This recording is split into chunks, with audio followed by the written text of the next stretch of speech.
বন্ধুরা দেখো কতটা সুন্দরভাবে আমার মিনি গজাগুলো বানানো হয়ে গেল আর সব রসটাই গজার মধ্যে টেনে নিয়েছে। আর দেখতে দেখো কতটা সুন্দর হয়েছে, একদম রসালো।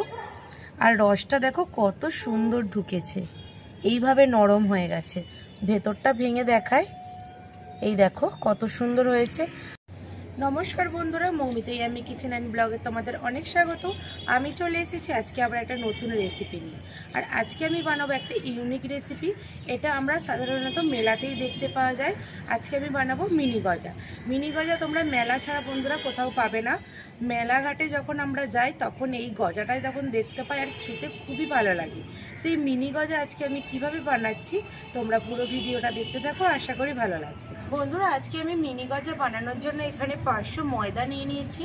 আর আমার ছেলে অর্ণব ও সরস্বতী পুজোর মেলাতে গেছিলো, তখন এই মিনি গজাগুলো খেয়ে ওর খুবই পছন্দ হয়েছে। সেই জন্য আমাকে কদিন ধরেই বলছি মা গজা বানাও, সেনা করছে খাওয়ার জন্য, বলছে মা এই রেসিপিটা তুমি বানাও। সেই জন্য ভাবলাম বাড়িতে বানাবো, যেখানে বন্ধুদের সাথেও এই রেসিপিটা আমি শেয়ার করি। যেমন সহজ বানানো তেমনই খুবই অপূর্ব লাগে। আর আমরা ছোটোবেলায় যখন মেলায় যেতাম এই মিনি গজা কিন্তু কিনে খেতাম, আর এখন আমাদের ছেলেরাও খুবই পছন্দ করে এই মিনি গজা। মিনি গজা বানানোর জন্য বন্ধুরা এখানে আমি 500 ময়দা নিয়েছি বললাম। এর মধ্যে আমি কিছু উপকরণ দিয়ে দেব। বন্ধুরা এখানে প্রথমে আমি দিয়ে দিচ্ছি কালো জিরে, আর এখানে দিয়ে দেবো অল্প একটু জোয়ান। জোয়ানটা দিলে কোনো গ্যাস অম্বল হয় না খেলে। এখন দেবে বেকিং সোডা। এখানে আমি 2 চিমটির মতো বেকিং সোডা নিয়েছি। বেকিং সোডাটা খুব বেশি দেবো না, আর দেবো পরিমাণ মতো লবণ। বন্ধুরা এই শুকনো উপকরণগুলো আমি ভালো করে মিশিয়ে নেব। আর এখানে দেব আমি গাওয়া ঘি। গাওয়া ঘিটা এখানে আমি 3 চামচের মতো দিয়ে দিচ্ছি। ঘিটা বন্ধুরা এখানে একটু আমি বেশি করেই দেব। 3 চামচের একটু বেশি হয়েছে, আমার 4 চামচের মতো হয়েছে। ভালো করে ময়দার সাথে ঘিটা আমি মাখিয়ে নেব। আর দেখো কত সুন্দর একটা ময়াম হচ্ছে। এই ময়ামটা যত ভালো হবে গজাটাও তত বেশি খাস্তা হবে। বন্ধুরা আমি এখানে ঘি দিয়েছি, তোমরা ঘিয়ের বদলে ডালদা বা সাদা তেলটাও দিয়ে বানাতে পারো। সাদা তেলটা দিলে হয়তো অতটা ভালো লাগবে না, তোমরা ডালদা বা ঘিটা দিয়ে বানালে কিন্তু খুবই সুন্দর লাগবে। বন্ধুরা আজকের রেসিপিটা তোমরা শুরু থেকে শেষ পর্যন্ত দেখতে থাকো, আশা করি তোমাদের খুব ভালো লাগবে। বন্ধুরা ঘি দিয়ে ভালো করে ময়দার সাথে আমি ময়াম করে নিয়েছি। আর ময়ামটা দেখে বুঝতে পারছো কতটা সুন্দর হয়েছে। এইভাবে যখন আমি চিপছি এরকম একটা ডালা তৈরি হয়ে যাচ্ছে। আর এখানে আমার ঘিটা গাওয়া ঘি দিয়েছি, সেই জন্য গন্ধটা এত সুন্দর বেরিয়েছে বন্ধুরা, তোমাদেরকে আমি বলে বোঝাতে পারবো না। এখন এখানে আমি হালকা উষ্ণ গরম জল দিয়ে একটা ডো বানিয়ে নেব। খুব বেশি গরম জল কিন্তু দেবে না, একদম হালকা উষ্ণ গরম জল দিয়ে একটা ডো বানিয়ে নিতে হবে। বন্ধুরা জলটা আমি আগে থেকেই গরম করে নিয়ে এসেছি বাড়ি থেকে। একদম হালকা গরম জলটা দিয়ে আমি ডোটা বানিয়ে নিচ্ছি। আর জলটা একবারে দেব না, অল্প অল্প করে দেব, আর এইভাবে মাখাতে থাকবো। বন্ধুরা এখানে আমি একটা ডো বানিয়ে নিয়েছি। দেখো ডোটা খুব বেশি শক্ত নয় আর খুব বেশি নরমও নয়, এইরকম ভাবে ডোটা বানিয়ে নিতে হবে। বন্ধুরা ডোটা এখানে আমি একটা কাঠের মধ্যে নিয়ে নিয়েছি, নিয়ে ভালো করে আবারও এইভাবে একটু মাখিয়ে নিচ্ছি। দিয়ে এইভাবে হাত দিয়ে একটু চ্যাপটা করে দেব। এই বেলনটা দিয়ে এইভাবে একটু বেলে নেব। এটার কিন্তু আমি আজকে কোনো লিচি বানাবো না, এইরকমই থাকবে। এখান থেকে আমি এই যে দেখছো এতটা আমি মোটা রাখবো না, আর একটু পাতলা করে নেব। আবার খুব বেশি কিন্তু এর থেকে পাতলা হবে না।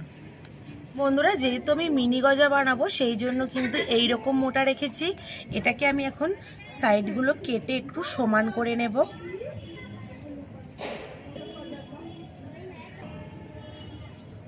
আমি সাইডগুলো কেটে বাদ দিয়ে দিয়েছি। এইবার আমি এটাকে মিনি গজার সাইজে এরকমভাবে ছোট্ট ছোট্ট করে লম্বা লম্বা করে এটাকে কেটে নেব।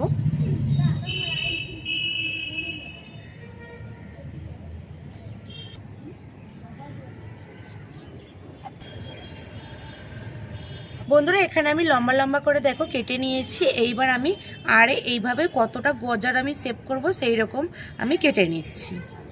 এই দেখো বন্ধুরা আমি সাইজটা ঠিক এই রকমের বানাচ্ছি, তোমরা চাইলে এর থেকে ছোট বা বড় বানিয়ে নিতে পারো।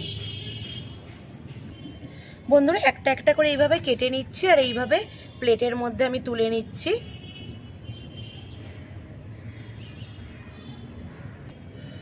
আমি আবারও এইভাবে কেটে নিচ্ছি বন্ধুরা।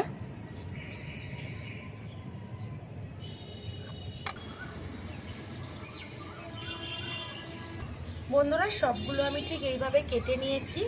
দেখো গজার সাইজগুলো কিন্তু এখন দেখে মনে হচ্ছে খুবই ছোট, কিন্তু ভাজার পরে আরেকটু বড় হয়ে যাবে, তখন দেখলে আবার বুঝতে পারবে। বন্ধুরা যেহেতু এটা মিনি গজা সেই জন্য ছোট ছোট করে বানাচ্ছি। এটা যখন ভাজা হবে অনেকটা ফুলে যাবে, তারপরে আবার যখন রসে দেওয়া হবে তখনও অনেকটা ফুলে যাবে, তখন কিন্তু দেখতে একদম আলাদা লাগবে। এখানে দেখো আমার সব মিনি গজাগুলো বানানো হয়ে গেছে। দেখতে কত ভালো লাগছে, ছোট লাগছে, কিন্তু একটু পরেই এর ম্যাজিক দেখতে পাবে তোমরা। আর এখন উনুনটা ধরিয়ে আমি কড়া বসিয়ে দিয়েছি, কড়াতে দিয়ে দেবো সাদা তেল।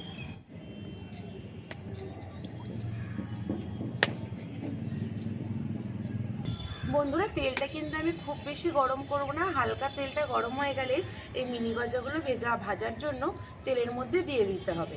দেখো বন্ধুরা আমার তেলটা কেমন পরিমাণে গরম হয়েছে।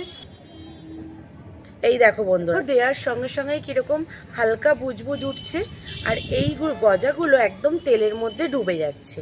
এগুলো কিন্তু এখন তেলের মধ্যেই ডুবে যাবে, যখন এটা ভাজা হবে তখন হালকা হয়ে ওপর দিকে ভেসে উঠবে।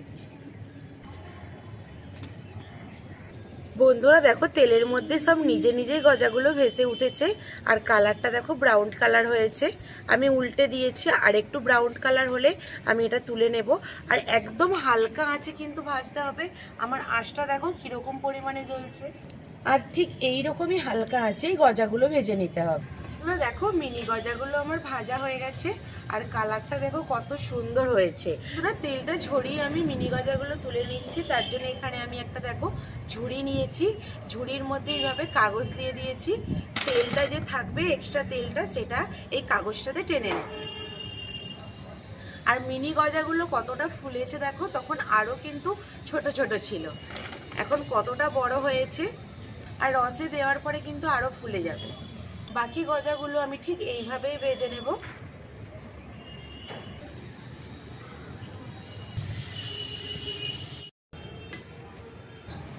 বন্ধুরা আমার বাকি গজাগুলো ভাজা হয়ে গেছে, এবার তুলে নেব। তেলটা ভালো করে ঝরিয়ে নেব, ঝরিয়ে তুলে নেব। বন্ধুরা দেখো আমার আজকের গজাগুলো কতটা মুচমুচে আর খাস্তা হয়েছে, আওয়াজটা শুনে বুঝতে পারছো। আর ভীষণ গরম। বন্ধুরা এবার কড়াটা পরিষ্কার করে ধুয়ে নিয়ে এবার আমি চিনির সিরাটা বানিয়ে নেব। বন্ধুরা চিনির সিরাটা বানিয়ে নেব, তার জন্য এখানে আমি 1 বাটি চিনি দিয়ে দিচ্ছি, আর দেব 1 বাটি জল।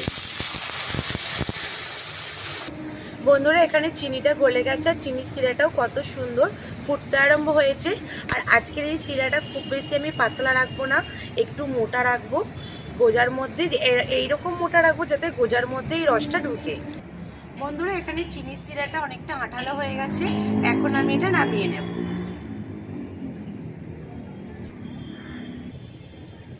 একটা চিটচিটে আঠালো সিরা আমার এখানে তৈরি হয়ে গেছে। বন্ধুরা এই গরম চিনির সিরার মধ্যে এখন এই ছোট মিনি গজাগুলো দিয়ে দেব। সবগুলো ঢেলে দিচ্ছি বন্ধুরা। এইভাবে মিশিয়ে নেব যাতে সব মিনি গজাগুলোর মধ্যে চিনির সিরাটা ঢুকে যায়। বন্ধুরা চিনির সিরার মধ্যে মিনি গজাগুলো দিয়ে আমি 10 থেকে 15 মিনিট রেখে দেব, যাতে মিনি গজার মধ্যে চিনির সিরাটা খুব ভালোভাবে ঢুকে যায়।